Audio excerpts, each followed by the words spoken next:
Oke, udah saya live-kan di Facebook. Selamat pagi kawan-kawan. Assalamualaikum warahmatullahi wabarakatuh. Apa kabar? Salam sejahtera bagi kita semua.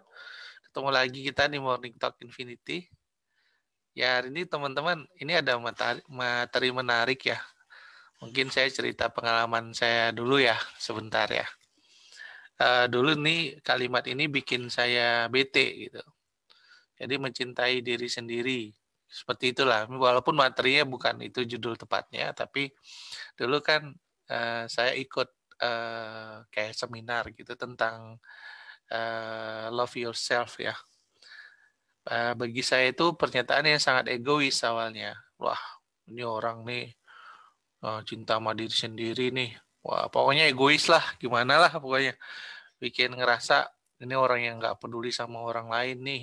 Uh, Orang yang cuma mikirin diri sendiri dan seperti itu persepsi saya sebelum saya join, sebelum saya ikut gitu ya.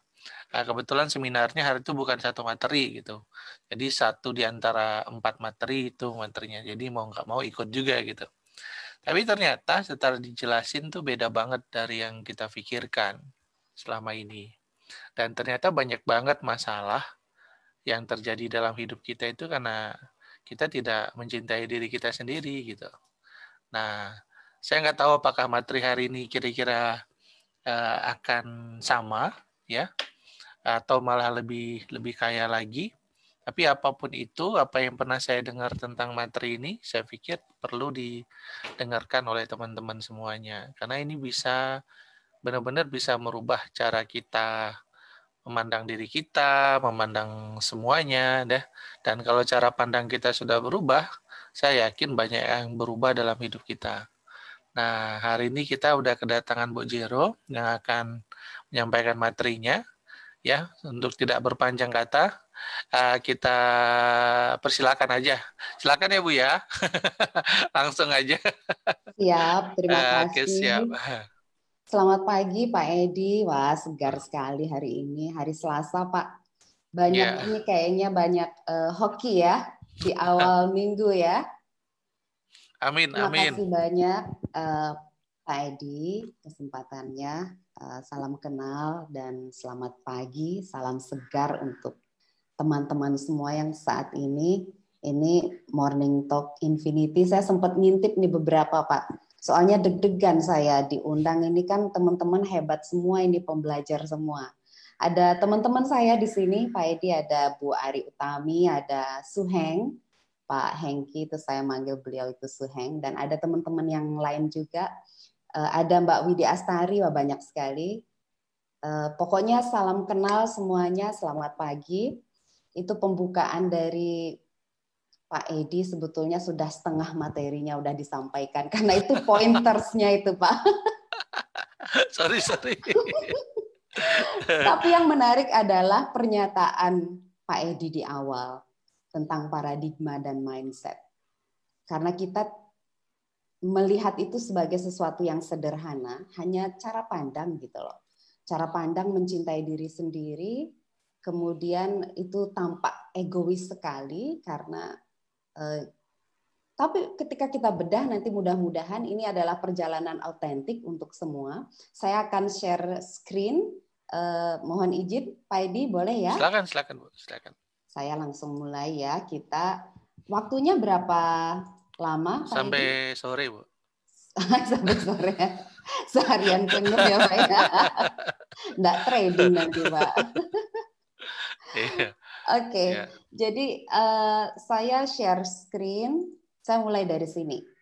Topik kita hari ini kita berbicara seperti yang sudah disampaikan oleh Heidi tadi, self love, mencintai diri. Mencintai diri yang kaitannya dengan self control. Apa sih hubungannya antara mencintai diri sendiri dengan self control, dengan kendali diri? Gitu. Karena kalau kita lihat di masa pandemi ini banyak sekali orang yang tidak bisa lagi mengendalikan dirinya karena ada banyak faktor keuangan, faktor hubungan yang nanti akan kita bedah di dalamnya, bahkan kesehatan.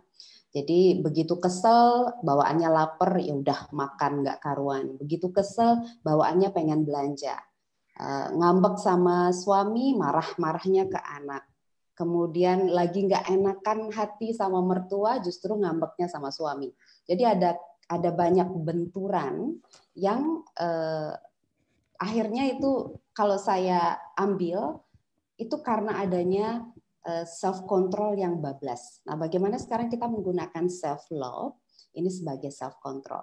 Dan ini adalah deep inner journey, itu perjalanan mendalam ke dalam diri. Oleh karena itu, saya punya belief yang ingin saya sharing ke teman-teman semua di sini. Belief adalah akar dari setiap respon kita ya. Jadi saya punya belief bahwa hari ini yang hadir, teman-teman yang ada di Facebook, di Zoom juga, jadi setiap person, setiap orang itu sebetulnya adalah spesial. Kenapa spesial? Karena diciptakan unik, dengan kelebihan masing-masing, dengan pengalaman masing-masing. Kemudian itu menjadikan setiap orang itu pribadi yang autentik. Sama sekali tidak bisa dibandingkan apple to apple. Misalnya kita orang tua punya 3 anak, tidak bisa kita mengukur kemampuan anak satu dengan yang lain itu harus sama, apple to apple dari satu sisi. Sama seperti yang kita sering dengar orang bijak mengatakan, jangan ukur kemampuan ikan dari kemampuan terbangnya, itu tidak akan pernah seumur hidupnya. Atau burung kita harapkan untuk menyelam seumur hidupnya pun tidak akan pernah bisa. Jadi self love itu adalah mengenali diri secara mendalam. Oleh karena itu, hari ini kita akan banyak interaktif. Jadi nanti saya akan mempersilakan Bapak Ibu untuk yang punya pulpen, punya kertas, silakan tulis. Kalau yang tidak, silakan nanti sharing di Facebook. Jadi nanti supaya kita rame-rame belajar, ya. Jadi hari ini itu yang beruntung tuh saya. Saya bisa belajar dari semua yang hadir di sini karena nanti kita akan interaktif. Jadi ada pertanyaan, dijawab karena itulah bentuk dari deep inner journey atau perjalanan kita mengenal diri. Betul nggak sih kita kenal sama diri kita? Betul nggak sih kita sudah sayang gitu ya? Oke, jadi kita buat fun sharing saja. Ini bukan sebuah seminar yang kita harus bagaimana. Jadi jawabannya feel free to answer. Jadi jawaban bebas, yang jujur, yang terbuka. Kenapa? Karena dalam self love syarat utamanya itu kita adalah jujur. Kita harus jujur kepada pikiran kita, apa yang sedang berlangsung di pikiran kita. Kita jujur kepada perasaan kita, apa yang sedang berlangsung di perasaan kita. Karena kejujuranlah yang akan melahirkan keberanian. Nah, keberanian ini akan ada hubungannya nanti dengan tubuh emosi yang akan kita bahas. Apa saja sih emosi yang menonjol? Sama-sama kita kenali ya.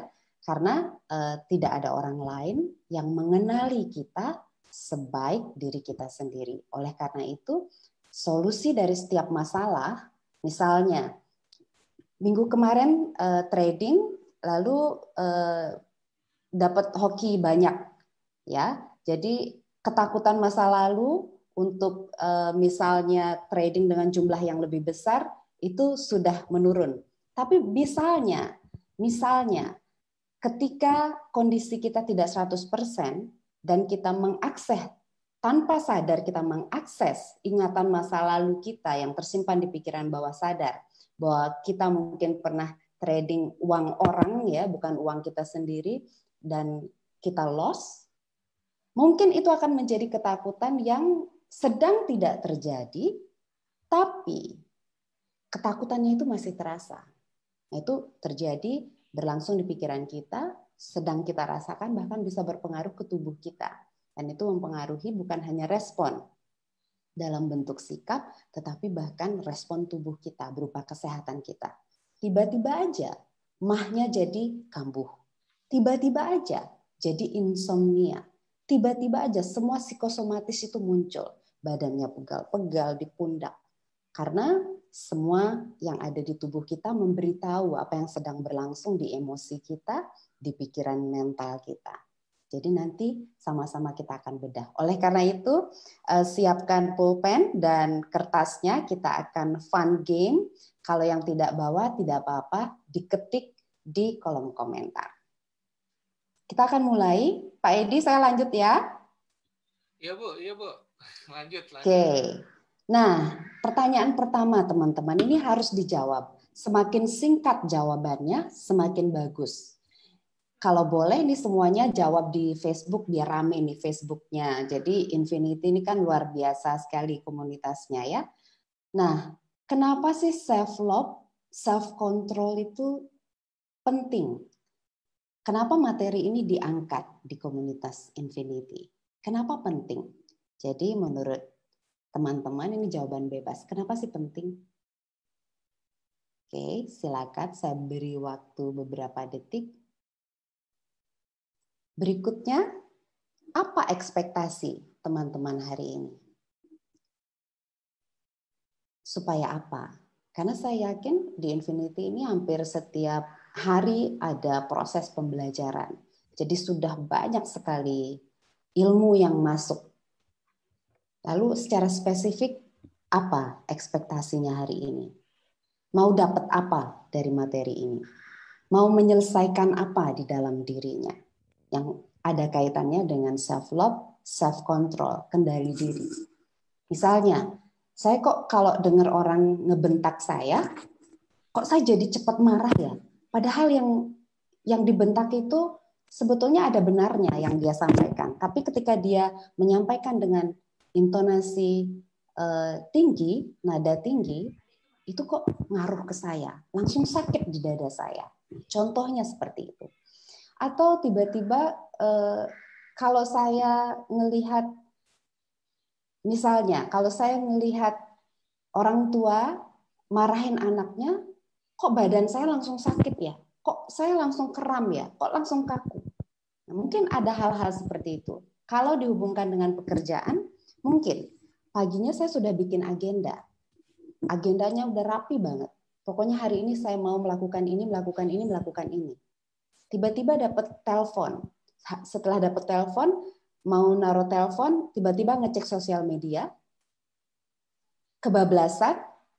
Nah, agenda yang sudah dicatat, yang sudah menjadi komitmen untuk dikerjakan, tiba-tiba molor begitu aja. Bahkan jadi sering menunda-nunda. Nah, hari ini, oke, ini saya baca ya, ada beberapa yang sudah share, ada yang dari WDFX itu supaya hidup lebih baik dan berkualitas. Oke, kemudian bisa menyelesaikan misi jiwa dengan baik. Wah, bagus sekali. Ya, oke. Kalau yang belum menulis, silakan menulis. Kenapa? Karena ini adalah bagian Anda untuk menjawab. Ini tidak ada orang lain yang bisa membedah. Sarannya begini, dalam self-love itu kita tidak hanya mengakses pikiran sadar, tapi kita mengakses kekuatan yang 95% mengendalikan respon kita. Kontrol diri kita itu dikendalikan 95% oleh pikiran bawah sadar kita. Nah, ketika kita ingin mengakses, kita bisa rileks santai saja, tidak harus gaya meditasi atau gimana, tapi upayakan saja tulang punggung dan tulang lehernya lurus, rilekskan bahunya, boleh tengadahkan tangan, boleh berdoa dengan caranya masing-masing, dengan gayanya masing-masing, lalu pejamkan aja mata. Bernapas lega dan katakan ke diri, feel free, be honest, jujurlah. Karena hanya orang jujur yang akan bisa mengakses keberanian dia yang asli, yang autentik, yang unik. Oke, jadi bisa diakses dulu, baru keluar jawabannya. Keluarkan nafasnya, lalu keluarkan jawabannya. Ada Mbak Widi bisa mengontrol emosi dan mencintai diri saya sendiri. Kemudian ada Mbak Eka, lebih bermanfaat untuk kemajuan diri sendiri. Oke, bagus sekali. Terima kasih banyak. Nah, dua hal inilah yang sebetulnya bisa kita jadikan sebagai outcome kita hari ini. Teman-teman yang sudah belajar cara menulis outcome, silakan ditulis outcome-nya, jelas, singkat. Karena ibarat deep inner journey itu outcome itu adalah tempat tujuan akhir dan kondisi akhir yang kita inginkan. Jadi outcome itu adalah event, kejadian apa, dan respon yang kita inginkan. Misalnya kalau goal setting, orang kan bisa menggunakan SMART goal. Jadi specific, measurable, dan seterusnya. Ada time-nya. Tetapi kalau outcome itu jauh lebih spesifik, itu berisikan respon kita. Contohnya begini, kita ada di Denpasar. Goal kita mau sampai ke Singaraja. Lalu outcome kita itu setelah sampai di Singaraja, terus mau ngapain? Mau merasakan apa? Perasaan apa? Respon apa? Keadaan akhir apa? Jadi lebih clear lagi. Silakan buat outcome. Bagi yang belum, kapan-kapan kita belajar menentukan outcome. Karena deep inner journey itu, outcome itu adalah tujuan akhir kita sesungguhnya, bukan goals-nya. Goals itu memberi kita arah, tetapi outcome adalah tujuan akhir kita. Itu yang persis betul-betul kita inginkan secara sadar dan secara bawah sadar. Oke, satu yang saya akan sharing ya, yaitu adalah how to. Jadi bagaimana sih caranya supaya cepat bisa melakukan self love dan self control? Saya tuh kok sulit ya mengendalikan marah saya. Gimana sih supaya cepat saya self control? Saya kok agak deg-degan kalau ngambil keputusan. Karena dulu di masa lalu saya pernah sering kali salah mengambil keputusan. Bahkan dari masa kecil dibiasakan oleh orang tua lah yang ngambil keputusan untuk saya, apa yang mau dimakan, apa yang mau dipakai, sekolah di mana, sehingga tidak terbiasa mandiri mengambil keputusan. Nah, itu contoh-contohnya misalnya ya. Oke. Silakan saya buka, boleh dibantu Pak Edi, mungkin ada 1-2 orang yang mau sharing. Ya, silakan open mic kawan-kawan. Open mic aja nggak apa-apa. Sudah biasa kan? Oke. Buka aja mic-nya bagi yang mau apa? Yang mau menjawab atau mau sharing? Ya, jadi menjawab pertanyaan 1, 2, 3 ini. Silakan. Titipan istri saya aja dulu ya. Silakan. Silakan, Pak. Kenapa penting? Karena seperti yang Ibu bilang tadi, kalau ada yang mendengar kata-kata yang keras, dia suka langsung bereaksi gitu, berdebar, aku gitu-gitu. Nah, sebenarnya ada background tentang gitu, cuman mungkin tidak bisa di sini. Kemudian ekspektasinya tidak gampang panik katanya. Dan outcome-nya itu supaya hidup ini lebih harmonis saja. Gitu. Nah, itu dari istri saya. Sekali. Kita berikan applause nih untuk istrinya Pak Edi ya. Silakan teman-teman, masih dibuka 2 orang lagi. Terima kasih banyak Pak Edi, sampaikan salam saya untuk istri. Iya. Itu luar biasa karena clarity itu adalah modal utama untuk kita bisa melakukan self control. Iya. Silakan ada lagi. 2 orang lagi deh, saya kasih kesempatan. Ya, silakan teman-teman buka aja mic-nya, nggak apa-apa. Tapi bagus. Videonya sekalian, biar kenalan sama Ibu. Ayo. Kenapa saya inginkan interaksi, Pak Edi? Karena sebetulnya proses belajar ini kan sudah banyak sekali saya pikir. Ini bukan ilmu baru. Ya. Tapi ketika kita interaksi, pasti ada sesuatu yang baru yang bisa kita dapatkan dari yang sharing. Ya, lebih bagus lah. Kalau interaksi kan yang menyampaikan juga lebih semangat ya Bu ya. Iya, soalnya kita terbatas gini Pak, di hadapan saya laptop doang. Ya, kayak ngobrol sama laptop jadinya kalau nggak jawab ya kan. Saya Bu, saya. Ya. Silakan, ya, baik Kang, silakan. Nah, saya nih pertanyaan pertama, kenapa penting bisa lebih bermanfaat untuk kemajuan diri sendiri, jadi improvement ke dalam. Kemudian ekspektasinya bisa lebih sabar, bisa ngomong di depan orang banyak walaupun cuma di Zoom. Karena biasanya saya menunda-nunda, aduh biar orang lain dulu. Jadi ini saya belajar untuk langsungnya. Oke, saya berikan aplaus ini.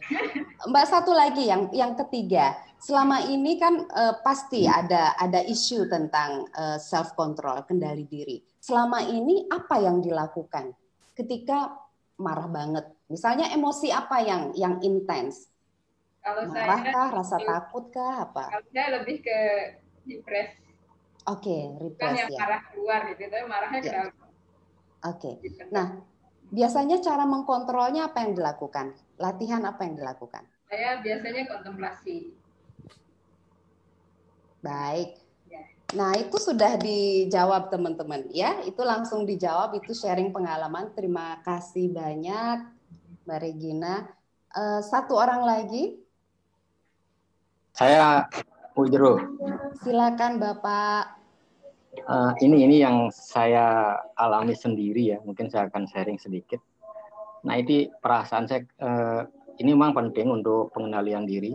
Nah, tapi yang sering terjadi pada saya ketika ini tentang keluarga ya, istri saya memarahi anak saya, itu kok saya timbul kadang muncul yang perasaan yang nggak enak gitu. Nah, salah satu cara saya itu kadang saya agak menjauh supaya tidak mendengar apa yang diomongkan, karena itu menurut saya tidak pas caranya menyampaikan dan sebagainya.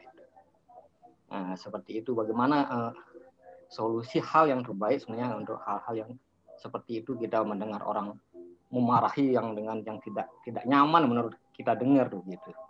Baik. Biasanya apa reaksi yang Bapak rasakan di tubuh ketika momen itu terjadi, atau saat ini ketika mengingat itu ada perasaan apa yang muncul? Ya perasaan tidak nyaman begitu dengan cara yang seperti itu, tidak nyaman dalam tubuh gitu. Nah, sehingga untuk menghindari itu saya agak menjauh supaya tidak mendengar, atau kadang saya sengaja menyanyi dalam hati gitu, supaya hal itu tidak masuk ke dalam pikiran saya gitu. Baik. Jadi begitu cara coping Bapak ya, begitu cara melakukan self control. Pernah kepancing untuk marah nggak Pak? Pernah. Okay. Dulu yang beberapa waktu mungkin sekitar setahun yang lalu itu kadang saya terpancing marah, tapi di belakang ini saya udah agak bisa mengontrol diri dengan caranya seperti itu. Ya. Baik, terima kasih banyak Pak Yas ya. Saya tidak tahu nama panggilan Bapak, Pak Yas Dwi Pura. Terima kasih banyak. Saya berikan applause sharingnya. Sudah 3 orang yang sharing. Jadi itulah sebetulnya. Self control itu kalau kita cari kasusnya itu banyak sekali, dan itu tidak melulu hal yang besar, tapi itu adalah hal domestik yang terjadi sehari-hari. Seperti yang saya contohkan tadi, ketika kesel tiba-tiba ingin makan, ketika kesel tiba-tiba ingin belanja, ketika kesel tiba-tiba tangannya udah otomatis ngambil rokok, tiba-tiba kalau malam udah nggak bisa tidur, atau tidak hanya marah. Jadi emosi itu kan ada banyak. Emosi utama yang paling menonjol kaitannya dengan self control itu adalah anger, kemarahan. Kemarahan seperti yang dibilang Ibu Regina tadi, ada yang express, meledak, ada yang repress. Ada positif, ada negatifnya. Jika bisa ekspres dengan baik, itu sehat sekali. Jika itu direpress, maka yang jadi korban adalah diri sendiri. Jika itu direpress, maka akan ada PR yang akan dilakukan biasanya di masa depan. Karena hal-hal yang direpress itu masuk terus ke gudang emosi. Nah, ini yang mungkin perlu kita perhatikan adalah cara mengekspresikan dengan sehat. Jadi emosi itu adalah energi. Sehingga emotion itu energi in motion, energi dalam gerak, energi yang bergerak. Ketika kita sedih, misalnya kita bantu dengan gerak. Ketika kita sedih pasti biasanya badan kita seperti ini, menunduk, mengecil, mengkerut. Nah, kita bantu dengan gerak, berubah geraknya, berubah juga emosinya. Itu langsung contoh praktik nyata yang bisa dilakukan. Kontemplasi, menyanyi dalam hati, itu dapat membantu. Tetapi akar masalahnya belum teratasi. Nah, yang bisa menyelesaikan akar masalah itu adalah diri kita sendiri. Itulah yang dilakukan oleh self love. Dan ini kita langsung berlatih ya. Jadi interaktifnya masih jalan terus. Saya akan teruskan sharingnya.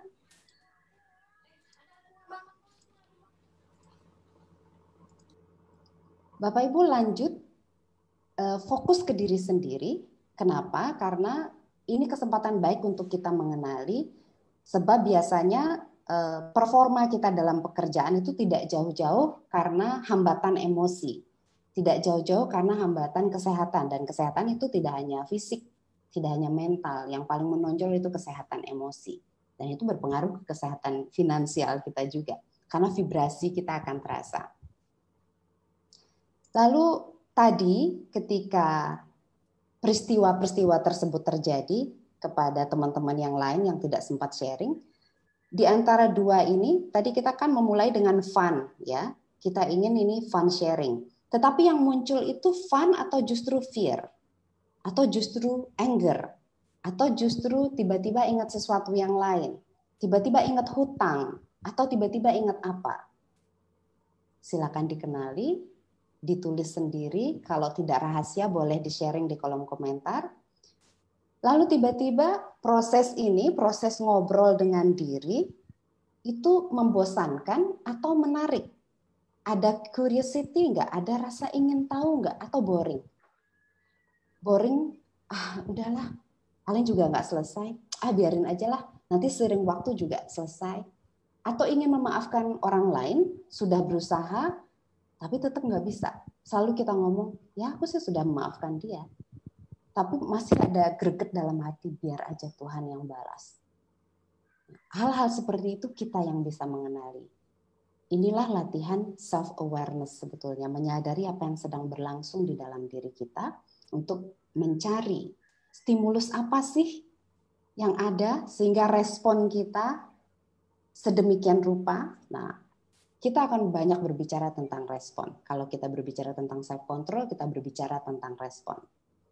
Coba pilih satu case, Bapak Ibu, pilih satu kasus di mana Bapak Ibu merasa tidak berdaya. Jika tidak ketemu contohnya berarti bagus sekali. Berarti sebetulnya Bapak Ibu sedang dalam keadaan berdaya luar biasa. Maka seharusnya tidak ada alasan untuk tidak performa trading dengan baik. Karena ketika kita berdaya, vibrasi kita itu luar biasa. Kita memasuki frekuensi gratitude, frekuensi yang sangat tinggi getarannya. Dan frekuensi gratitude itu menarik keberkahan rezeki, ya, yang secara otomatis akan mempertemukan kita dengan synchronicity namanya. Kebetulan yang bukan kebetulan. Tiba-tiba saja ada orang percaya, mempercayakan modalnya karena sedang COVID, dia punya banyak modal. Pak Edi, tolong dong, saya ditradingkan nih sekian miliar, atau Bu Ari, bantu saya dong mengelola keuangan saya, soalnya usahanya nggak jalan nih, modalnya saya switch ke sini, saya report ke sini atau apa. Hal-hal seperti itu akan terjadi, apalagi Bapak Ibu yang sudah memiliki belief system kuat di dalam taat beragama, meyakini doa, sholat tahajud, sembahyang, dengan berbagai caranya masing-masing, itu akan menjadikan diri kita memiliki vibrasi yang luar biasa. Dan di dalam keluarga, di dalam rumah, biasanya orang yang energinya bagus gitu ya, yang vibrasinya kuat, tidak bicara pun akan dimengerti. Karena itu udah kerja energi bagi teman-teman yang belajar dan memahami, tentu memahami itu. Jadi ada getaran ketika istri melakukan sesuatu, kita nggak usah ngomong, mungkin tadi Pak Yas ya. Jadi makanya di self love itu kita mengembalikan semua PR itu ke dalam, tidak lagi melihat segala sesuatu sebab itu di luar, tetapi kita mengambil tanggung jawab, kita memasukkannya ke dalam. Apa yang saya bisa lakukan terhadap kejadian ini? Apa kontribusi saya sehingga kejadian ini tetap terjadi dan tetap berlangsung? Itulah deep inner journey, kontemplasi, obrolan, self-talk, inner dialogue yang bisa kita lakukan. Sebab ketika energi kita bagus, kita hanya bahasa Balinya nyeledet aja gitu. Hanya melirik saja kepada istri, istri paham apa maksud kita. Hanya melirik saja kepada anak, anak paham bahwa dia sedang ditegur. Artinya stop melakukan itu. It's not good for you. Gitu. Jadi kurang lebih seperti itu. Sehingga ini hanya bisa dilakukan oleh diri kita sendiri. Life coach, mentor, siapapun itu hanyalah GPS. Jadi yang mengantarkan kita sampai ke tempat tujuan yang belum kita ketahui. Ditunjukkan map yang mungkin tercepat, terdekat, jalan yang paling mulus. Kurang lebih seperti itu. Nah, sampai di sini dulu supaya tidak kebanyakan, saya lebih memilih untuk sharing lagi kira-kira apa yang sudah dipelajari. Hanya dari beberapa slide ini saja. Sebelum nanti saya akan berikan beberapa tools. Silakan open mic lagi. Ada yang mau sharing? Saya coba Banyak, baca Jero, sudah banyak. Oh, sudah banyak ya? Ya. Boleh dibantu dibacakan mungkin kalau misalnya nggak bisa online ya. Oh, ya. Oke. Saya...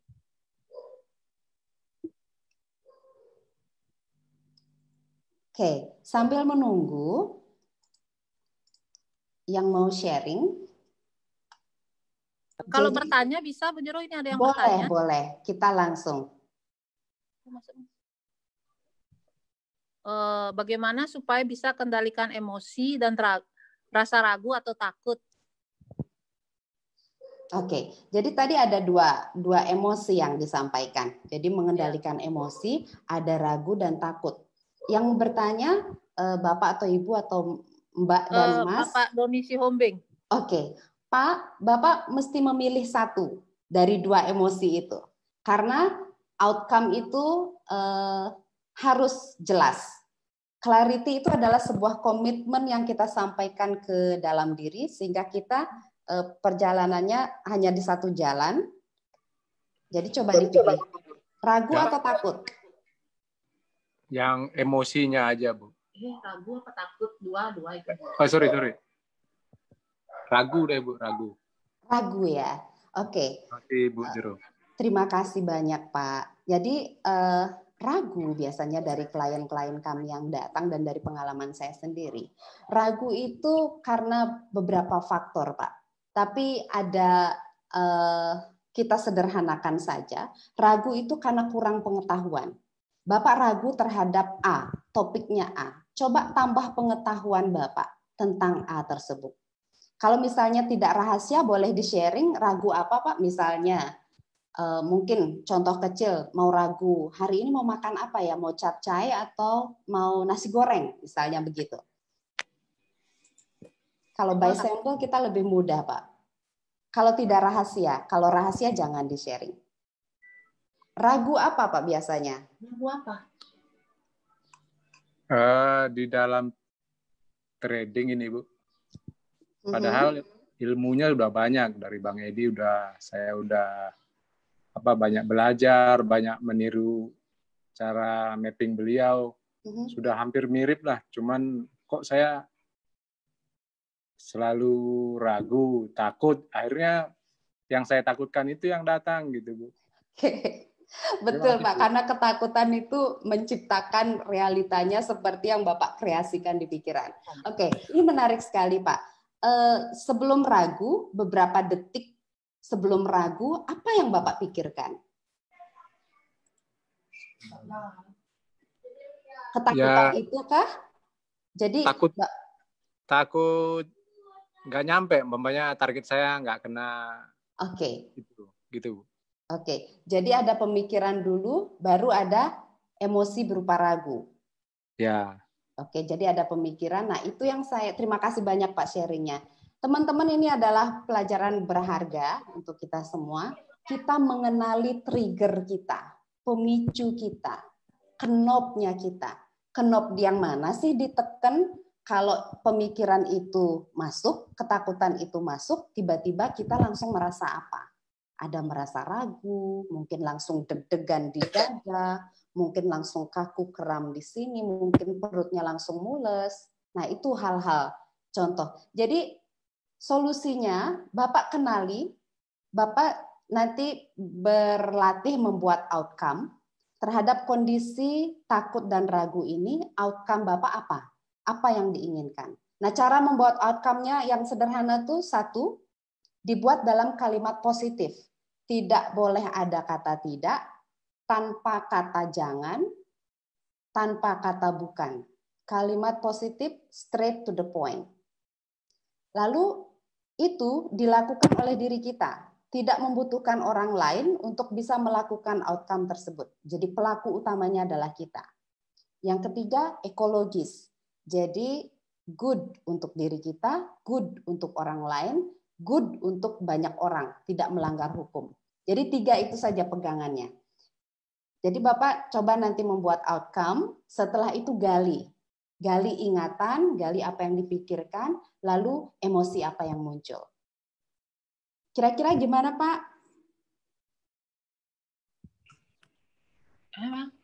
Contoh outcome-nya gimana, Bu Jero? Contoh outcome, oke. Misalnya begini, ya. Saya pakai contoh Bapak, ya. Ketika akan trading, saya memikirkan ketakutan saya. Saya takut target saya tidak sampai. Berarti ada proses berpikir. Diawali dengan pikiran. Barulah muncul rasa ragu itu. Jadi nanti dicoba, dibedah apa yang dipikirkan itu. Pasti dia berupa kata-kata atau dia berupa gambar. Ini bagus sekali. Kalau Bapak masih open mic, boleh kita ngobrol Pak. Kalau ini nggak rahasia, kita bedah dikit Pak. Ya, silakan Bu. Siap. Apa kata-kata atau apa gambaran yang mewakili rasa takut itu Pak? Gambarannya ya targetnya tidak nyampe, lalu loh saya kok nggak dapat, harus dapat hari ini, kayak gitu Bu. Oke, berarti ada kata-kata ya. Saya harus ada punya hari ini, profit saya harus ada hari ini, kayak gitu deh. Jadi kalau apalagi melenceng, akhirnya malah nol saya dapat, wah makin kesal jadinya. Akhirnya merembetnya ke mana-mana, jadi saya ngantor juga begitu, ada dikit. Kadang-kadang saya biasain sekarang saya nggak berusaha untuk melepasnya, jadinya ke diri saya sendiri yang kayak kesel makan hati gitu ya Pak? Ya, saya sambil jalan, di kantor saya sambil jalan kaki gitu, saya kembalikan apa sih yang seperti Ibu bilang tadi, apa sih yang awalnya. Nah, baru saya, oh iya, terus berikutnya lagi berulang kayak gitu hal yang sama, kembali lagi seperti itu gitu. Gimana solusi yang yang ringan saya lakukan tapi membekas untuk bisa start ke naik level gitu Bu. Baik, Bapak yang bisa dilakukan sehari-hari, Bapak mengakses kondisi theta. Kondisi theta itu adalah gelombang otak kita ini punya 5 gelombang. Nanti Bapak bisa lebih detail baca di internet. Ada alfa, beta, theta, delta, dan gamma. Jadi Bapak coba akses theta. Jadi kemungkinan ada sesuatu yang terjadi di belakang sana dengan emosi yang kurang lebih sama. Jadi itu namanya gestalt, Pak. Jadi gestalt itu rantai emosi, saking dia sudah berantai, kusut, kita udah nggak bisa ngenali. Jadi coba kalau ketika sekarang Bapak coba boleh tarik nafas, coba dilemaskan ini. Teman-teman yang kebetulan mengalami sama dengan outcome-nya masing-masing, dengan problemnya masing-masing, jika belum bisa buat outcome, coba apa problemnya, coba diobrolkan ke diri sendiri, lalu dirilekskan badannya.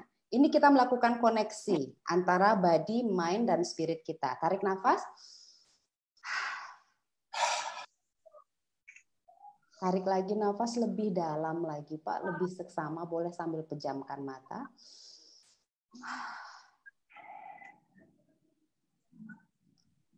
Tangan, kaki yang masih tersilang dibuka, Pak, dilemaskan saja kayak badan bayi. Tarik nafas sekali lagi.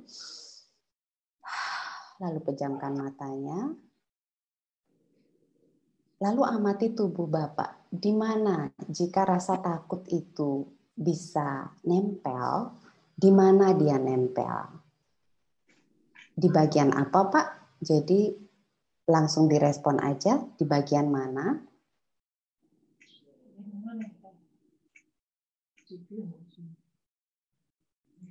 Tarik nafas lagi sampai bisa mengakses ke tubuh. Nafas akan membantu kita diakses terus. Atau tiba-tiba blank. Atau apa yang Bapak rasakan di tubuhnya sekarang atau apa yang dipikirkan sambil dengar suara saya? Atau ada chatting apa di dalam? Ada yang chatting di dalam kepala kita. Apa, Pak? Target saya itu. Target saya kenapa meleset itu. Berarti pertanyaan itu yang berulang-ulang ya, Pak? Iya. Oke, baik. saya bisa mendapatkan gambarannya. Bapak ada peristiwa yang mirip walaupun tidak tentang trading, tetapi perasaan yang sama yang Bapak rasakan, mungkin pernah kecewa karena sesuatu atau apa, tidak usah diceritakan apa, pernah atau tidak, yang mirip saja Pak? Ya, ada Bu. Oke. Nah, kuncinya yang Bapak bisa lakukan tadi yang pertama Bapak akses Theta. Theta itu bisa diakses pagi hari ketika kita masih tidur tapi krip-krip sudah bangun. Bapak buat afirmasi dan ulang-ulang afirmasi itu gunakan voice recorder. Bapak rekam suara Bapak. Nanti boleh chatting dengan saya cara membuat outcome seperti apa. Lalu diulang-ulang, didengar. Ketika baru bangun mungkin langsung belum buka mata, berdoa sebentar, langsung hidupkan suara itu, langsung diakses. Dan posisi sebelum tidur, itu namanya afirmasi. Bapak memilih afirmasi untuk bisa mengatasi rasa takut dan rasa ragu yang menurut Bapak masalah ini. Yang kedua, jika bukan afirmasi, berdoa juga Bapak sudah mengakses bawah sadar. Jadi bisa melakukan afirmasi, mengakses Theta, bisa berdoa sesuai dengan keyakinan Bapak, bisa hening, relaksasi self-love, saya menyebutnya, benar-benar deep dialog dengan diri kita. Jadi kita mengizinkan berapa orang sih yang muncul. Jadi itu bisa loh kita lakukan semacam self-hypnosis. Jadi setelah dia muncul, Bapak tulis, lakukan journaling. 3 hal itu saja Bapak lakukan, jika sungguh-sungguh Bapak lakukan, sehari 2 hari Bapak akan ketemu. Mungkin enggak sampai. Bahkan setelah sesi ini, Bapak betul-betul lakukan, Bapak pilih musik teduh yang Bapak suka, atau parfum ya, makanya saya selalu ada parfum karena ini membantu kita mengakses dengan senses kita untuk mengakses apa sih yang terjadi di dalam diri kita. Gunakan parfum, minum yang cukup, di ruangan yang nyaman, lalu tulis, journaling. Jadi dari situ pasti akan ketemu karena ini sudah banyak dipraktekkan dan sudah berhasil. Nanti boleh Bapak chatting dengan saya di nomor call center, nanti bisa minta ke Ibu Ari dan juga Pak Hengki. Terima kasih banyak Pak sharingnya. Ada yang ditanyakan lagi? Teman-teman yang mungkin kebetulan mirip, boleh ditambahkan. Masih waktunya berapa menit Pak? Saya. Siap Pak. Jadi dulu ketika ada masalah, dulu saya muncul ketakutan. Jadi saya ini punya saraf kejepit, Bu. Ya. Saraf kejepitnya itu pernah kumat, sakit banget sampai opname. Dan itu memunculkan ketakutan yang terus-menerus. Karena apa? Sakitnya itu luar biasa. Gitu. Nggak pernah saya rasakan sakit sesakit itu. Ditambah lagi pernyataan dokter. Ketika saya ke dokter, lalu di MRI, terus setelah dapat saraf kejepitnya, terus dia tanya sama saya, Pak, selama ini berapa kali Bapak pernah pingsan? Katanya. Saya ngejawab, ngasal aja saat itu. Saya bilang 2 kali, saya bilang gitu. Wah, hebat Bapak, katanya. Loh, kenapa dok? Bapak tahu nggak sakit yang paling sakit di dunia, katanya? Ibu melahirkan, saya bilang gitu. Kenapa? Ibu melahirkan? Ya karena kan sering dibilang gitu, kita harus patuh sama orang tua, sama ibu, karena ibu melahirkan kita itu sakit banget. Jadi kayak gitulah kompensasi rasa sakit dari ibu itu kita harus berbakti pada ibu. Saking sakitnya itu ibu melahirkan. Oh gitu. Oh bukan Pak, katanya gitu. Ibu melahirkan itu nomor 4, katanya. Terus nomor 1-nya apa? Dok, ini yang Bapak rasakan sekarang, katanya. Waduh, nah Bapak ini luar biasa bisa nahan sakit kayak gini tanpa pingsan, katanya gitu kan. Saya serba salah antara harus bangga atau apa, karena akhirnya saya tambah takut gitu. Apalagi ketika kumat benar-benar sakit ternyata, seperti yang dibilang dokter itu. Nah, lalu kan saya jeda sedikit. Sakitnya sama nggak sebelum dengar dokter ngomong sama setelah dokter ngomong? Sama nggak? Lebih sakit lagi. Oh, lebih sakit lagi. Ya, kayak ada dramatisir gitu lah. Oke, Pak, baik. Terus Lalu kan ada masalah saya. Ada masalah menyebabkan saya itu harus keluar kota. Terus terang saya dikejar-kejar orang, mau dibunuh gitu, dilaporin ke polisi. Nah, saya takut, Bu. Saya takut, saya lari terus terang. Saya lari bukan karena apa-apa. Nanti kalau ditangkap polisi, ya, terus diperiksa kan dipukulin. Nah, kadang-kadang kita dipukulin dulu baru ditanya gitu kan. Benar salah nggak penting kan, itu informasi yang saya dapat. Pasti dipukulin. Sebelum kita benar salah mah nggak penting gitu loh. Kita dipukul dulu gitu. Kalau dipukul, kalau kena di belakang ini bisa cacat saya. Jadi saya tuh bisa cacat, tuh bisa tiba-tiba saya lumpuh gitu. Itu ketakutan yang saya pelihara gitu. Jadi jangan sampai ini saya dipukul orang, jangan sampai saya jatuh, jangan sampai saya begini. Akhirnya itu jadi traumatis. Apa-apa saya jadi nggak berani. Saya jadi trauma sama polisi, nambah lagi saya takutnya. Padahal masalah saya itu sama polisi udah nggak, maksudnya udah pernah berurusan, ternyata saya nggak salah gitu kan. Nah, jadi wah ini nambah lagi ketakutan saya. Akhirnya saya nggak bisa tidur gara-gara itu. Insomnia sampai sekarang masih belum hilang, ya, bekas di mata, nggak pernah bisa tidur cepat, paling cepat jam 2, jam 3 gitu kan. Nah, jadi akhirnya lama-lama itu kan menghantui terus gitu kan. Terus nambah lagi, setiap takut saya lapar. Jadi saya bingung sekarang, saya lapar atau takut? Itu kona kemana-mana ya Pak? Jadi begitu rentetannya. Akhirnya kalau saya lagi ada khawatir, lagi resah, lagi apa, saya lapar. Nah sekarang saya susah bedakan, saya lapar atau resah. Yang mana penyebab, yang mana akibat? Nah, gitu. Ini mana duluan nih, telur atau ayam nih gitu kan. Jadi ya mungkin itu Bu. Jadi sekarang masih ada sisanya. Kalau sekarang saya sudah bisa tidur nyenyak, ya. Terus bahkan kata istri saya orang yang paling cepat tidur sekarang. Ya baru 1 menit 2 menit udah lewat katanya gitu kan. Bagus, nah Pak. Itu perubahan sejak dulu ada yang menterapi saya. Jadi ketakutannya, cuman laparnya belum hilang Bu. Oke. Pertanyaannya mau diterapi apa enggak Pak? Atau dipelihara karena kan? Iya, kalau kayaknya harus diterapi nih. Ya, lihat besar badan sih harus diterapi nih. Oke Bu, itu aja dari saya. Terima kasih banyak Pak Edi. Ini menarik sekali sharingnya. Ini contoh yang luar biasa. Teman-teman, saya yakin sekali ada banyak yang beresonansi dengan contoh-contoh kasus real yang tadi sudah diceritakan. Kenapa saya memilih kita langsung aja sharing interaktif? Karena saya yakin ini teman-teman semua ini kaya akan pengalaman. Jadi nggak melulu sebetulnya satu teori bisa kita bedah untuk beribu kasus. Jadi teman-teman sudah belajarlah banyak teori. Menarik sekali contoh dari Pak Edi.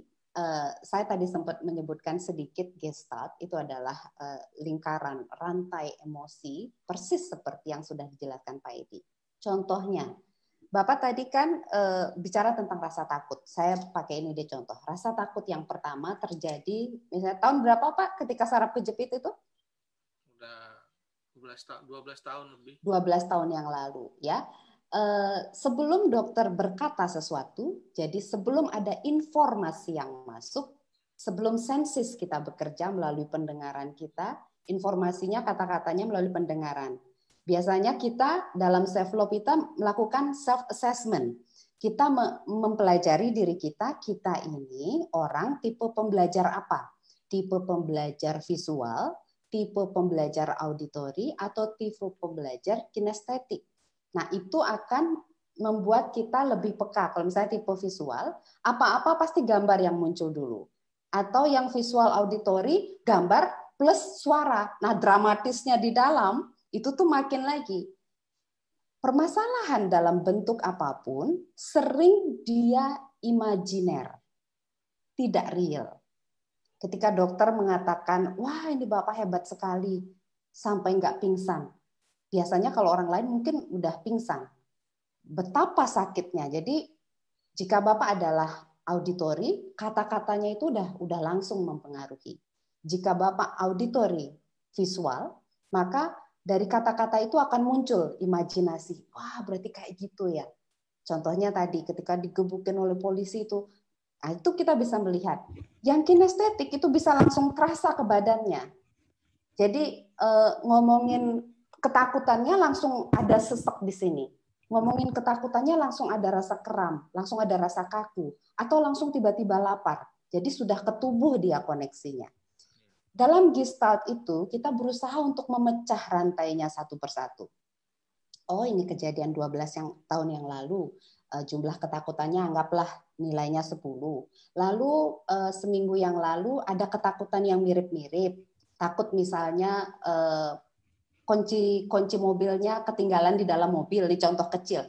Ada rasa takut juga. Tapi sedikit, nabung lagi ke sini, nabung lagi ke sini, nabung lagi. Sehingga rasa takut itu seperti diternakkan dia, semakin gemuk dia. Nah, dalam Gestalt itu kita bisa melakukan timeline. Kita melihat kejadian apa dengan memori yang sama, ketakutan yang sama, dengan emosi yang sama, bergabung dia menjadi satu. Sehingga dalam proses terapi yang kami lakukan biasanya kami membedahnya itu. Itu yang biasanya cukup makan waktu. Nah, teman-teman, kenapa self control ini bisa dilakukan dibantu dengan self love? Karena love, cinta, kasih itu adalah penerimaan yang luar biasa. Itu adalah kekuatan, saking kuatnya, saking powerfulnya, dia menjadi lembut, menjadi lentur sekali. Sehingga ketika kita menabrak, memasuki ingatan di masa lalu, tidak takut lagi. Karena kita memiliki cinta yang besar untuk mengetahui. Nah, self-love yang dilakukan ini semacam mencicil terapi yang harus dilakukan oleh terapis. Itu sebetulnya, karena dalam self-love itu kami memformalisasikan itu dengan coaching dan healing, dipadukan. Dan Bapak bisa melakukan, Bapak dan Ibu semua, teman-teman bisa melakukan self-healing. Seperti sekarang, ini adalah self-coaching. Ketika kita menulis, journaling, kita melakukan self-coaching. Ada metodenya yang lebih rinci, tentu waktu 1 jam kami tidak cukup untuk sharing. Tapi ini sharingnya mudah-mudahan sudah bisa memberikan ide ya Pak, karena nggak diangan-angan. Jadi kita kalau ngebahas case-nya langsung, kita bisa belajar dari case yang dihadapi oleh teman kita. Bapak yang tadi itu saya lupa namanya Pak Doni atau Pak siapa Pak? Pak Doni Xiaomi. Pak Doni, betul. Jadi kalau Pak Doni... Seleb itu Bu. Oh ya, jadi bisa nanti dengan Gestalt ini dan bisa dilakukan self coaching, bisa dilakukan self healing, dilakukan self love. Jadi ditanya diri kita. Jadi dalam self love itu ada banyak, ada self awareness, ada self acceptance, kemudian ada self forgiveness. Karena sering sekali ketakutan itu adalah bentuk ibu dari banyak emosi yang lain. Orang takut kehilangan, makanya dia jadi cemburuan. Kalau dia cemburuan, makanya dia jadi pemarah. Muncul di permukaan sebagai anger, sebagai kemarahan. Padahal dia takut kehilangan. Takut untuk trading. Sehingga jadi kesel sama diri sendiri. Nah, ini jadi akan campur aduk. Ketika kita sudah lakukan self coaching, ya dengan self love itu ada self healing, maka itu bisa yang kusut-kusut itu bisa diurai. Kurang lebih seperti itu, Pak. Ya, saya ingin kasih satu slide. Gimana, Pak Edi? Ya, mungkin saya tanggapin, Bu, ya. Ya, silakan, Pak. Jadi, saya akhirnya sadar bahwa itu ketakutan yang saya ciptakan sendiri. Gitu kan? Imajiner, Pak, ya. Awalnya karena HNP, saraf kejepit. Nah, itu kan traumatisnya karena langsung ngalamin rasa sakitnya. Yang kedua ditakut-takutin sama dokter. Kata dokter, itu Pak nggak bisa sembuh katanya, nggak ada obatnya. Nah, dan kalau ada benturan di pinggang Bapak, itu Bapak bisa lumpuh selamanya. Lalu plus kasus saya, plus ketakutan ditangkap polisi. Itu kan tuh saya mengada-ngada terus, saya merangkai-rangkai di kepala saya gitu. Dan itu lama, Bu. Jadi setiap ketemu polisi itu saya berdebar. Sampai saya berpikir apakah ini namanya jatuh cinta gitu kan. Ya, tapi gitu. Tapi berdebar saya berdebar duduk gitu kan. Lama-lama saya berpikir ini wah ini nggak boleh, ini nggak bisa begini nih. Nah ya kan, nah akhirnya saya nekat Bu, saya temenan sama polisi. Itu nekat yang sehat itu, Pak. Temenan, jadi banyak akhirnya teman ya, akhirnya nggak seperti yang saya khawatirkan. Terus terang yang nolong saya pun polisi. Yang ada satu momen ya, akhirnya saya ditolong oleh polisi gitu kan. Nah jadi selesai masalah itu ya kan. Nah cuman ada satu hal Bu yang menurut saya ini sudah diterapi jauh banget, sudah masuk ke bawah sadar banget, udah gimana tapi nggak pernah benar-benar selesai gitu loh, karena kemungkinan peristiwanya ada lagi gitu. Dulu kan saya dikhianati orang sampai bangkrut, jadi apapun bentuk bekerja sama orang itu saya hindari sekarang. Jadi saya otomatis self defense kalau ada ketemu orang ngajak kerja sama, apalagi sudah berkaitan dengan uang. Saya paling nggak mau gitu. Istri saya lebih parah dari saya. Nah, jadi kalau ada bau-bau pengkhianatan gitu-gitu, saya itu bisa seminggu itu Bu langsung down segala macam. Nah, yang gini-gini sebenarnya saya udah belajar cara ngatasinya. Saya juga hipnotis Bu. Ya. Jadi hipnoterapi juga. Jadi kan ngerti gitu. Cuman ternyata kalau sendiri tuh susah ya. Apalagi kalau ada trigger gitu, ada pemicu, walaupun nggak kejadian sama kita dengar berita dari orang gitu kan, ada orang baru dikhianatin segala macam, itu selalu membangkitkan rasa itu gitu. Ya apalagi kalau yang mengkhianatinya itu orang yang kita percaya, misalnya gitu-gitu kan. Nah jadi itu gitu. Kalau saya sih lebih ke situ sekarang. Dan efek terhadap hidup saya itu besar. Misalnya dari dulu tuh orang tuh pingin invest ke saya, tanam uang gitu, Pak Edi trading kan, saya nggak pernah mau karena trauma, ya kan. Lalu banyak juga yang ngajak bisnis. Kalau orang nggak kenal Bu, mau bagus banget bisnisnya, pasti nggak mau. Harus kenal dulu baru mau. Padahal kadang-kadang tuh bisnis bagus banget gitu loh. Kalau kita tolak, kita rugi sebenarnya. Tapi karena dihayati banget traumanya, tolak aja. Udah nggak mikir dua kali tuh. Kenal nggak? Nggak kenal. Tahu dia nggak tahu. Udah tolak. Padahal bagus banget bisnisnya. Nanti ternyata betul bagus. Wah nyesel gitu kan. Nah gitu-gitu. Jadi hal itu di tempat kita, di keluarga kita terutama, karena bukan saya aja yang ngalamin, satu keluarga nih Bu, saya ngalamin ya. Kita trauma bareng nih, trauma berjamaah nih. Ya, jadi kita ngalamin gitu. Kadang-kadang saya udah bisa mendamaikan diri saya. Udah nggak apa-apa ini bisa, tapi istri nggak bisa. Besok-besok istri saya yang bisa, saya nggak bisa gitu. Karena saya dan istri bisa, orang tua saya nggak bisa. Gitu. Jadi kami tuh saling saling bekerja sama gitu untuk menghindari trauma berikutnya gitu kan. Jangan misalnya, saya udah semangat, ini bagus Pak orangnya, udah tahu kok. Jangan kata Bapak. Nanti masalah lagi kata Bapak saya. Oh ya udah, mundur saya. Gitu. Jadi terhadap kasus ini outcome-nya Pak Edi apa nih ke depan? Ini akan dipelihara terus traumanya atau gimana? Ya, sudah pernah Bu yang proses-proses itu saya buat, cuman ya gitu ya, karena ini kan komunal ya. Nah, saya kadang-kadang saya bisa gitu, positif. Si A, oke saya positif. Nanti ada dari keluarga saya yang nggak positif. Nah, nanti lain kali keluarga saya yang positif, saya nggak positif. Jadi kami kayak bondingnya kuat sekali ya Pak. Iya, karena memang berat Bu, berat hal itu. Kita kena semua gitu soalnya. Jadi kita benar-benar krisis kepercayaan terhadap orang saat ini. Dan itu membuat saya menjadi soliter. Jadi saya pejuang sendiri. Kami nggak mau ada pembantu di rumah. Bayangin Bu, ya nggak ada pembantu. Kan banyak konsekuensinya yang nggak ada pembantu di rumah kan. Ya, karena nggak percaya ada orang di rumah. Nggak boleh ada tamu di rumah. Nggak boleh ada tamu. Sampai hari ini kalau orang mau ketemu jangan sampai ke rumah. Nah, jadi begitu. Cuman kita mencoba untuk nggak mikirin selama ini kita jalanin hidup aja, muncul nanti kalau ada eventnya gitu, ada event-event tertentu muncul lagi dia. Ya. Tapi sehari-hari sih kita nggak mikir, udah kita nggak ngobrolin lagi. Tapi begitu ada hal aroma-aromanya aja udah langsung kepikiran ya Pak Edi ya. Kita langsung defense gitu, Ya, sikap ya. kita langsung defense. Ya. Nah, seperti itu. Nah, Oke, ini mungkin menarik sharing sekali. aja. Ya, terima kasih banyak.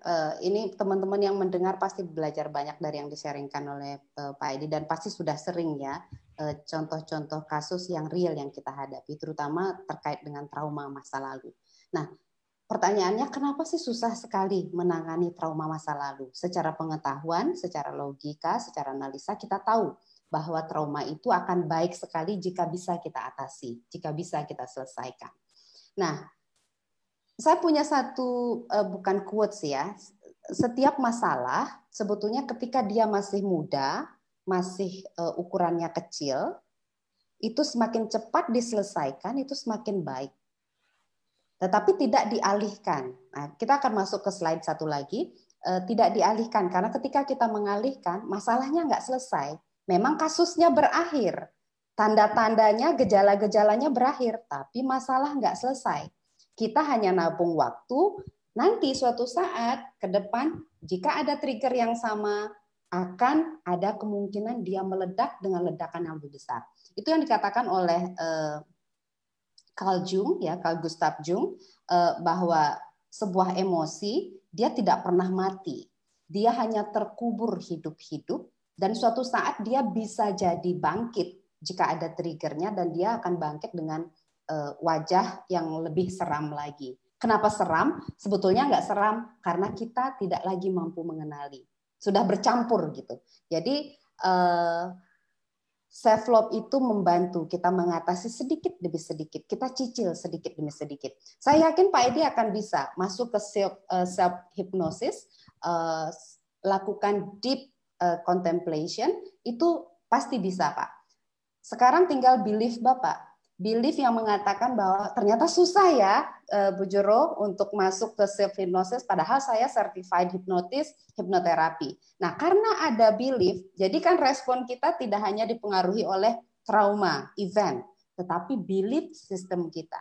Nah, limiting belief, sebuah keyakinan yang membatasi kita, sehingga kita tahu ilmunya, kita nggak mampu menggunakannya. Jadi jika Bapak masuk ke limiting belief-nya, saya yakin selesai kok Pak. Apalagi Bapak menangani teman-teman itu banyak, Bapak ada coaching gitu, pasti bisa. Yakin saya. Dicoba nanti Pak. Dicoba, nanti boleh ngobrol-ngobrol. Saya sharing satu lagi, screen boleh Pak? Ini tool saja saya kasih ke teman-teman yang udah belajar NLP, pasti masih ingat ya. Jadi sebetulnya self love itu adalah sebuah kekuatan yang berasal dari mengenali diri sendiri.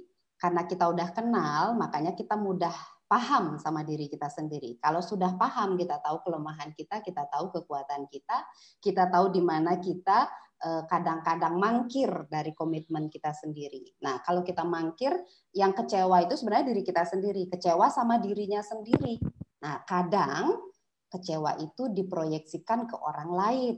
Makanya kita jadi begitu kritis kepada orang lain, begitu ketus kepada orang lain. Padahal itu kekritisan, kritik dan keketusan, kekecewaan yang kita arahkan ke diri kita sendiri. Tapi kita pantulkan ke orang lain.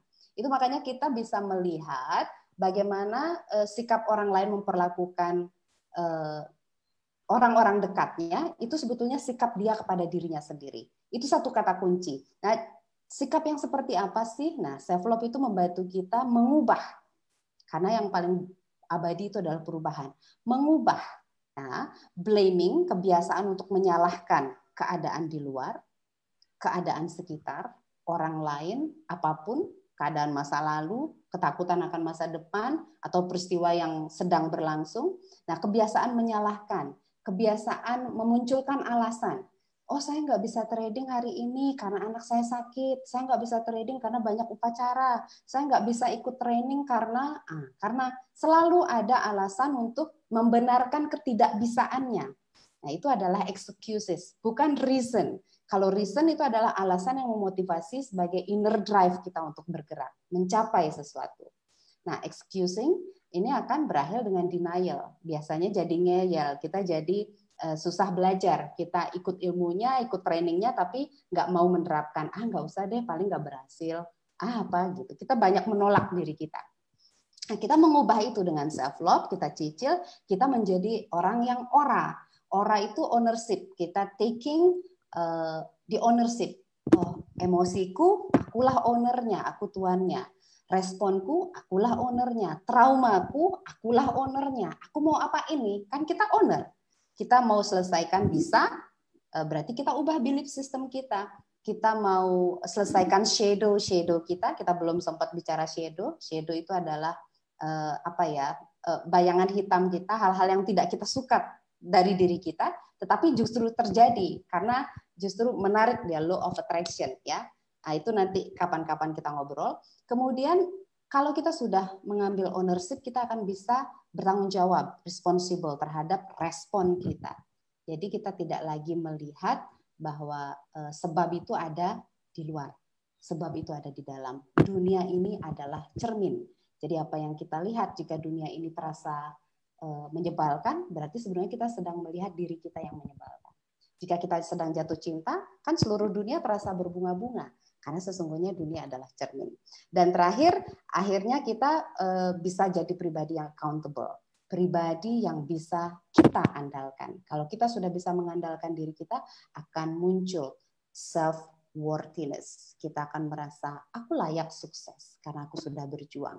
Aku layak mendapatkan kehidupan yang lebih baik, mendapatkan jodoh, mendapatkan anak, mendapatkan pengetahuan yang berlimpah, mendapatkan teman-teman yang baik, mendapatkan kerjasama yang indah. Karena aku sudah berjuang, aku sudah belajar, aku sudah berpraktek, aku layak. Dan self-worth itu adalah kebutuhan mendasar yang tidak bisa digantikan apapun. Jadi jika kita sudah terpenuhi, kita seperti teko, kita akan bisa memenuhi cangkir-cangkir yang di sekitar kita. Jadi Pak Edi adalah pemimpin di keluarga. Jadi ketika Pak Edi sudah memenuhi diri, nanti tinggal lirik aja sama istri jadi udah paham. Karena tekonya udah penuh, dipenuhi terus setiap hari. Jika isinya air putih, maka yang dituang ke cangkirnya juga air putih. Gitu. Jadi segala sesuatu itu bersumber dari kita. Take the ownership, be responsible, be accountability. Jadi itu yang bisa saya sharing Pak Edi dan teman-teman semua. Mudah-mudahan menyegarkan. Saya juga banyak belajar hari ini. Terima kasih banyak. Kalau ada yang masih mau didiskusikan silakan, atau ada kritik apa disampaikan. Bu Jero ngomongnya terlalu cepat atau apa, silakan. Ya, saya mau kasih kredit dulu, Bu. Ya, ini Ibu salah satu pembicara yang menurut saya penyampainya paling bagus sejauh ini. Terima kasih banyak. Tadi saya sampai ngomong sama istri, bagus banget ya, Dek. Bang, Bu Jero ini background-nya public speaking, Bang. Wah, pantes. Jadi tahu saya alasannya kenapa. Dari tadi saya mikir ini something nih pasti. Bisa ngomong seteratur ini ya, sesistematis begini. Wah, ini pasti. Wah, pantas. Public speaking. Jadi sekarang jadi pakar. Terima kasih. Ya. Mudah-mudahan bermanfaat. Mohon maaf kalau ada salah-salah, kurang-kurang. Mudah-mudahan bisa ketemu dan sehat semuanya, berkah. Sip. Ibu boleh tanya, Bu? Silakan. Pak Bro, silakan. Iya. Jadi nyambung yang tadi case-nya Bang Doni.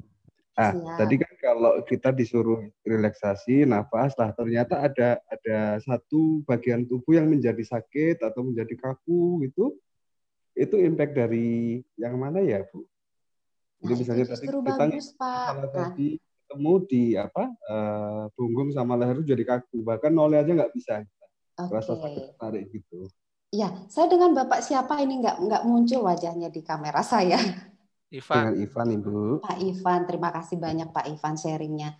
Bagus sekali itu Pak, selamat karena Bapak sudah bisa mengakses. Jadi koneksi Bapak sudah terjadi. Justru ketika Bapak relaksasi, lalu ada interaksi di tubuh, itu bagus sekali. Artinya Bapak sudah masuk ke kesadaran yang tersambung. Body, mind, spirit. Jadi apa yang sedang dipikirkan, apa yang sedang dirasakan, diakses, sudah nyambung ke body. Cepat penyelesaiannya Pak.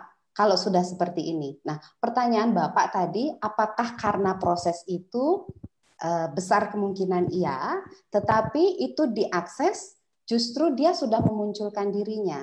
Jadi dia sudah muncul ke permukaan, sudah gampang sekali Bapak mengatasi. Tinggal Bapak melakukan self-healing.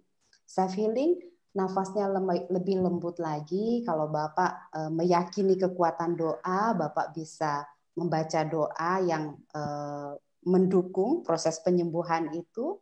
Lalu sambil Bapak melakukannya, semakin kontemplatif, semakin lembut, Bapak rasakan lagi. Langsung ngobrol sama bagian tubuh itu. Misalnya punggung, tadi sampai nggak bisa noleh. Punggungku, pesan apa yang kamu mau sampaikan ke aku? Jadi Bapak bisa langsung melakukan self inner child healing, saya sebut kalau di self love. Jadi Bapak bisa terhubung dengan kesadaran bahkan di masa lalu. Entah itu apa, dia akan muncul pesannya. Mungkin masih ekstra 5 menit boleh ya Pak Edi ya? Wah, 10 menit, ya. 20 menit juga boleh. Wah. Ini Pak Ivan soalnya ini kan sudah ada contohnya, ini sudah terhubung kesadaran tubuh. Pak Ivan boleh kalau bisa duduk diluruskan tulang punggung, tulang lehernya, lalu tidak ada kaki dan tangan yang disilang. Boleh sambil rileks, lepaskan kuncian Bapak di perut, lepaskan kuncian di dada, lepaskan kuncian di alis, lepaskan kuncian di pundak, di siku, di seluruh badan. Pokoknya minta aja tubuhku rileks. Lalu Bapak rasakan lagi, masih nggak sakitnya itu? Atau sudah berkurang? Atau ada obrolan apa yang muncul di dalam? Tiba-tiba ngobrol apa? Tiba-tiba muncul gambar apa? Apa Pak? Apa yang Bapak rasakan sekarang? Kalau obrolan nggak ada, Bu. Cuman rasanya berkurang jadi hanya ke sebelah satu sisi aja, ke kanan aja. Nah, itu dia. Kan Bapak hanya narik nafas doang. Nanti Bapak lakukan sebelum tidur atau setelah sesi ini, setelah sharing ini Bapak lakukan lagi, ngobrol lagi. Jadi kuncinya gini. Kadang ketakutan itu menyelimuti emosi yang lebih real.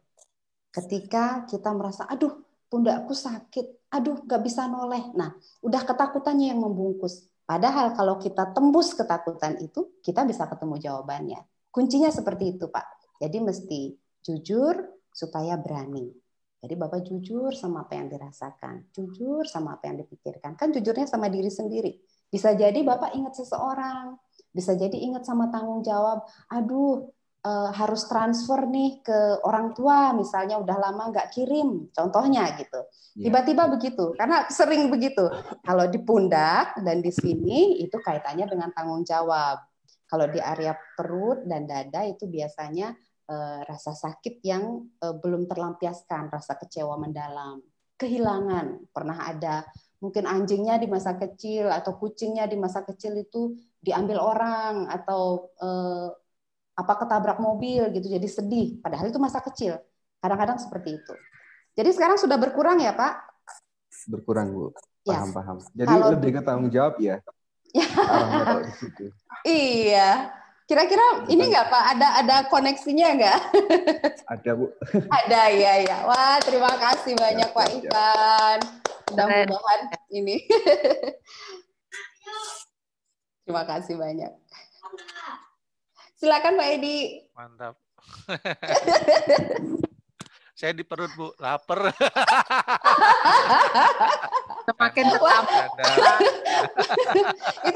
itu lagi happy tuh Pak. Emang bukan lagi makan. takut. Udah emang hobi makan aja bilang gitu. Oh, doyan. Itu alasan kebenaran itu Bu. Iya Pak. Oke Bu, teman-teman. Sayang nih kesempatan gak digunakan ya. Betul. Ayo. Ayo ada? Ayo teman-teman. Sudah didatangkan coach yang luar biasa. Wah ini mah luar biasa ini teman-teman. Aduh, terima kasih banyak. Ini saya hari ini banyak belajar loh dari Mbak Ari, dari teman-teman semua, dari Pak Edi. Suheng, saya nggak dengar suaranya Suheng. Hadir Oh, hadir. Siap. Terima kasih banyak. Pak Prabowo, silakan dibuka aja mic-nya Pak Prabowo. Ya, halo. Selamat pagi. Pagi, Pak. Ya, ini terima kasih. Materinya sangat bagus sekali. Jadi saya pengen tanya lebih lanjut. Jadi mungkin sama dengan pertanyaan teman-teman. Saya memiliki rasa trauma yang kira-kira membuat saya itu ragu untuk melangkah. Karena trauma saya itu hampir berkali-kali. Masalah finansial, masalah ditipu orang, dan sebagainya. Sehingga ketika ke depan ada peluang atau sebagainya, saya kadang berpikir berkali-kali apakah ini peluang atau justru ancaman. Nah, kira-kira apa yang bisa dilakukan untuk bisa menghilangkan rasa-rasa keraguan seperti itu? Baik, terima kasih banyak Pak Prabowo, suaranya jelas sekali. Terima kasih sharingnya. Presiden, Pak. Terima kasih banyak. Ini autentik semua ini Pak sharingnya. Ya kan, interaktif ini asiknya begini, kita jadi dapat kasus-kasus yang autentik. Pak Prabowo, yang terjadi sama Bapak itu karena Bapak sudah sadari sebetulnya ini juga sangat mudah mengatasi. Kenapa? Karena Bapak sudah sadari. Satu, bahwa peristiwa ini terjadi berulang-ulang. Ada satu kata kunci yang Bapak katakan, bahwa kata kuncinya adalah terjadi berulang-ulang. Semesta alias alam yang luar biasa hebat ini, alias pikiran bawah sadar kita, itu memiliki koneksi yang tidak bisa dijelaskan dengan logika, Pak.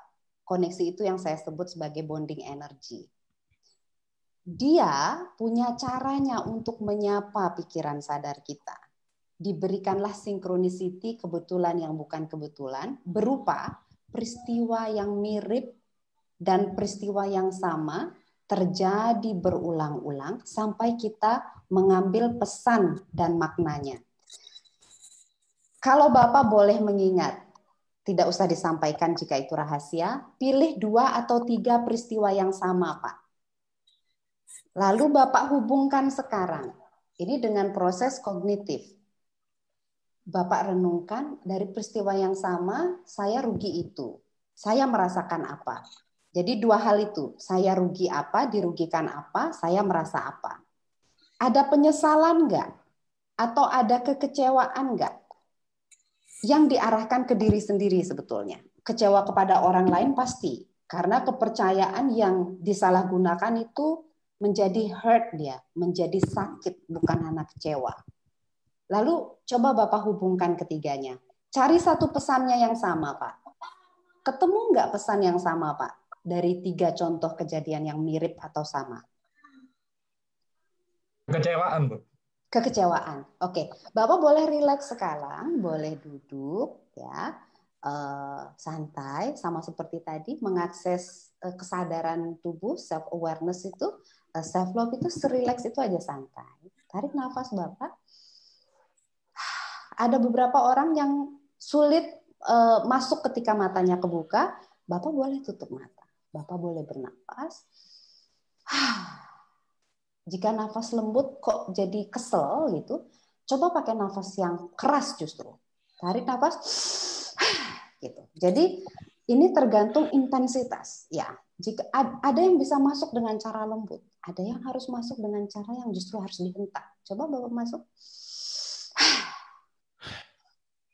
Lalu rasakan di tubuh sekarang. Pejamkan mata. Ada apa di tubuh sensasinya? Atau ada apa di pikiran, atau ada apa di perasaan, atau ada apa di ingatan.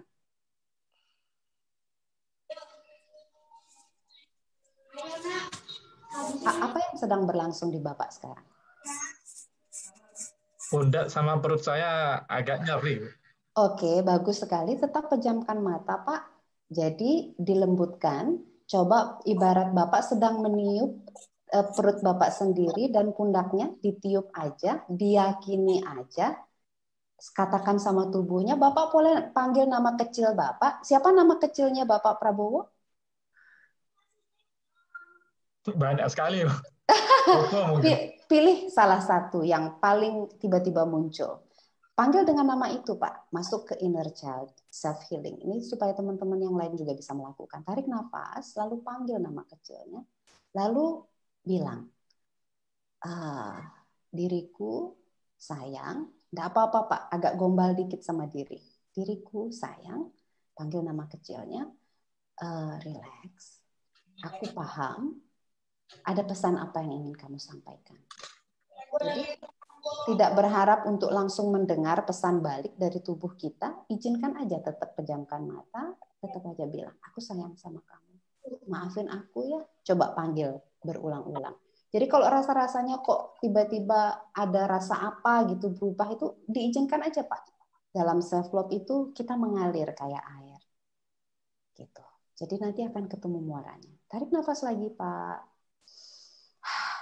Gimana rasanya sekarang, Pak?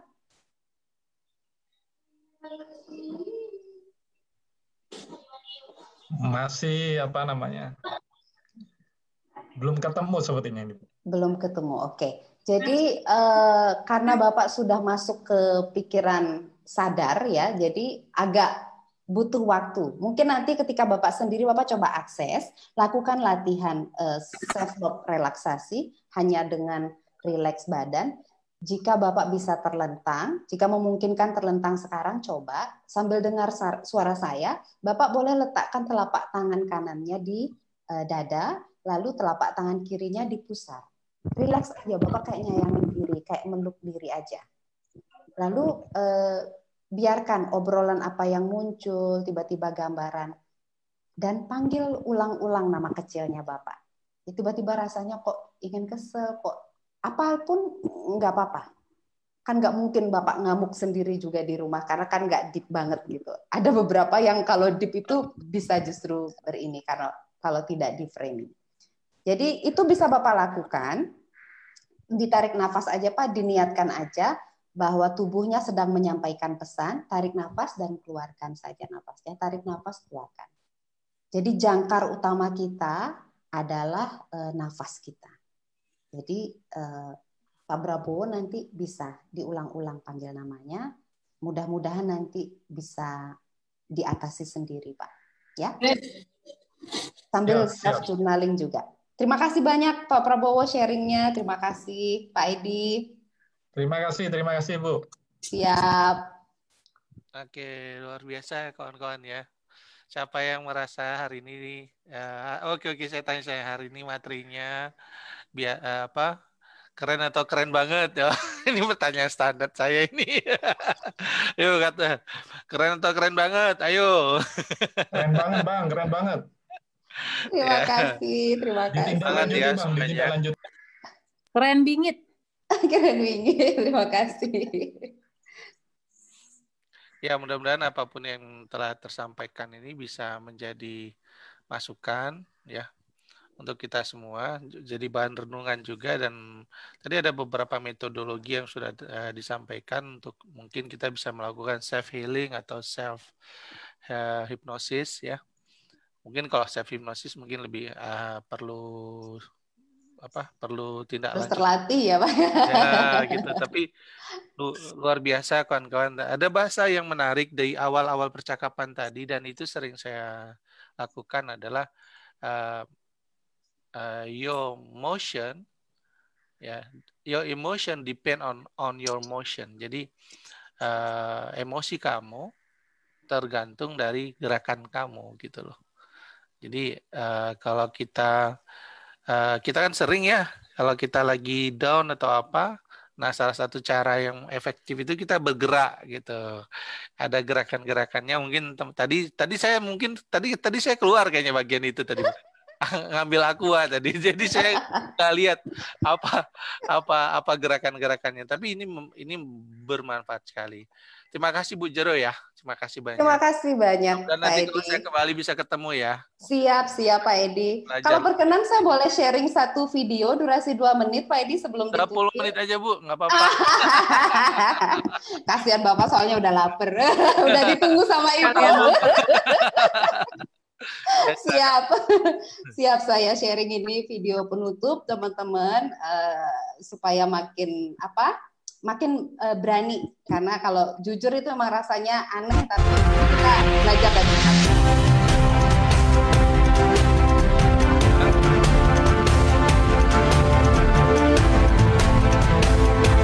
Ada yang menghalangi sesuatu itu terkabul, bukanlah orang lain, tetapi keraguan-raguan kita, ketidaktegasan kita mengambil keputusan, keraguan kita kepada diri kita sendiri. Hari ini serahkan, izinkan semuanya terjadi. Bukalah pintu rezeki itu, bukalah pintu kasih sayang itu, bukalah pintu hati itu, bukalah.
Baik, terima kasih banyak itu sharingnya.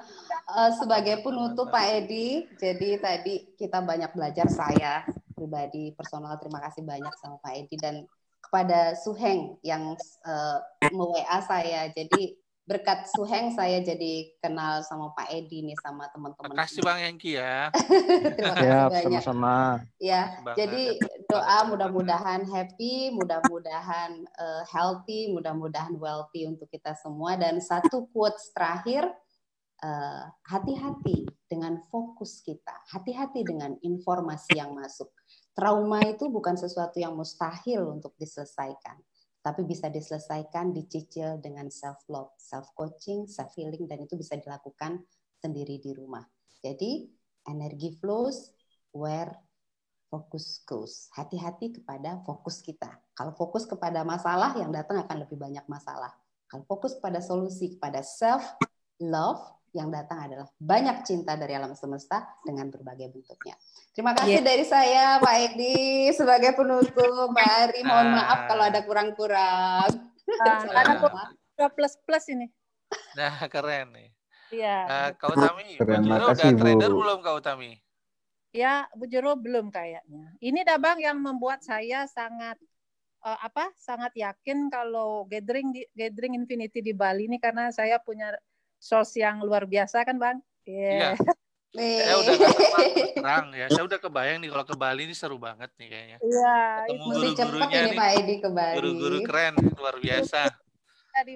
Dan secara resmi mungkin hari ini saya ingin menyampaikan Infinity siap berkolaborasi dengan semua pembicara yang sudah kita undang, ya. Karena saya sendiri merasakan kebutuhan dari teman-teman ya. Bagaimana teman-teman tuh bisa belajar lebih banyak lagi ilmu seperti ini memang dari ahlinya gitu loh. Ya kalau dari saya mah nanggung, walaupun saya juga belajar yang begini-begini, tapi kayaknya bukan bagian saya deh. Lebih bagus orang yang memang sehari-hari di situ, ya memang sudah menyampaikan ini, sudah memang ahlinya di situ. Nah teman-teman, sekali lagi saya ajak ya, ini sekadar himbauan saja, karena Anda trader, ya bagaimanapun pengalaman saya 20 tahun terakhir ini, diri kita paling penting, kitanya yang paling penting. Kalau mau jadi trader sukses itu bukan tekniknya, Ya, bukan hal-hal yang berkaitan dengan teknis. Kalau Anda mau lama jadi trader, mau bisa bertahan, ya kita harus benerin kitanya dulu. Nah, dan kita sudah dipertemukan dengan guru-guru luar biasa, maraton ya, 2 bulan terakhir ini. Beruntung sekali kita semuanya. Dan saya ingin teman-teman tuh lebih serius dengan masalah ini gitu loh. Karena sebenarnya ini yang paling penting, bahkan lebih penting dari materi trading saya sebenarnya, kalau saya boleh jujur ya, lebih penting dari materi trading saya gitu. Karena materi trading saya itu sifatnya kan teknis. Kalau teknis kan teman-teman bisa belajar lah kemana-mana. Tapi kalau hal-hal yang dalam diri ini memang kita harus kerahkan effort yang lebih. Ya karena kalau kita bisa selesai, saya teringat kata guru saya, bagaimana kau menyelesaikan orang lain atau kalau dirimu sendiri belum selesai. Nah, itu kalimat cukup menyentak ya. Bush gitu. Duer gitu. Ya kan? Nah, gitu. Jadi kalau kita juga mau menyelesaikan apapun yang di luar diri kita harus selesaikan apa yang di dalam diri kita dulu gitu. Mudah-mudahan kita bisa ketemu ya Bu Jero ya. Nanti saya ke Amin Pak, mudah-mudahan ditunggu. Dapat salam dari istri ya. Siap, salam juga untuk Ibu. Terima kasih semuanya. Kita pilih pemenang dulu ya sebelum kita tutup ya. Pemenang pertama Bu Jero, pemenang utama. Wah, ya, berkah berlimpah ya. Ini hari Kak ini. tolong ya, Kak. Ya. Nanti Bu Jero belajar trading sama kita. Siap diajarin nih sama Mbak Adi. Yang kedua tadi saya sudah, Widi Astari udah pernah menang belum Widi Astari? Sudah Bang. Sudah ya? Sudah. Emang ada yang nggak pernah menang? Kalau mau kasih lagi boleh kok Bang. Mirah sudah pernah menang? Belum Bang, ini angkatan baru 3 Bang, angkatan Oke, kalau gitu hadiah kedua kepada Bu Mirah ya. Ya. Selamat Bu. Karena tadi juga sudah aktif ya. Nah, nanti teknisnya nanti sama saya atau sama Kak Utami aja. Oke. Terima kasih sekali lagi untuk teman-teman yang sudah hadir. Terima kasih untuk Kak Utami, terima kasih untuk Bang Hengki. Sama-sama Bang. Yang sudah membuat ini bisa terjadi. Sama-sama. Berikutnya siapa Kak? Depan? Besok namanya Bu Linda Anugrah. Beliau adalah filantropis Bang. Wih, ya, Jumat The Power of Giving judulnya. Wah, itu dia. Ya. Kawan-kawan, ajak teman, tetangga, Bu RT, Pak RT semuanya untuk hadir Jumat di Bang, Jumat ya, Jumat ya di Morning Talk Infinity. Ini benar-benar materi yang luar biasa ya untuk kita semua. Terima kasih semuanya. Sampai ketemu lagi. Assalamualaikum warahmatullahi wabarakatuh.